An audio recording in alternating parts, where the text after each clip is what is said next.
పాండవులకు కౌరవులకు శిక్షణతో పాటు ధైర్యం ఇవ్వడం, యుద్ధ వ్యూహాలు రచించడం, సత్యం ధర్మంకు కట్టుబడి ఉండేలా తన శిష్యులందరూ భవిష్యత్తులో ఉన్నత స్థాయికి రావాలని కోరుకోవడం, కష్టాలలో కూడా ఒక మంచి దారి చూపడం.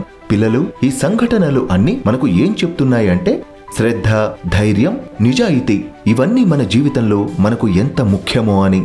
ఈ కృపాచార్యుల వారి గురించిన ఎన్నో విషయాలను విన్నారు, చూశారు కదా.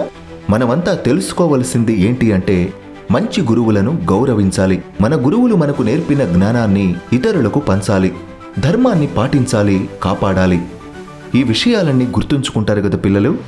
ఇలా కృపాచార్యుల వారు కురుక్షేత్ర సంగ్రామంలో పోరాట యోధులకు ఒక గొప్ప గురువుగా తన శిష్యులకు ధర్మం, జ్ఞానంతో పాటు ధైర్యంగా ఎలా ముందుకు సాగాలో చెప్పిన మహానుభావుడు.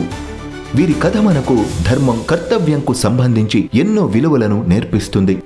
ఎల్లప్పుడూ నిజాయితీగా ఉంటూ ధర్మాన్ని పాటిస్తూ ఉండడం వల్ల జీవితంలో మనం మంచి మార్గంలో పయనిస్తూ మనకు జన్మనిచ్చిన మన తల్లిదండ్రులకు, మన సమాజంకు, మన భారతదేశంకు మంచి పేరు తీసుకుని వచ్చిన వాళ్ళం అవడమే కాకుండా భరతమాత ముద్దు బిడ్డలుగా చరిత్రలో నిలిచిపోతాము.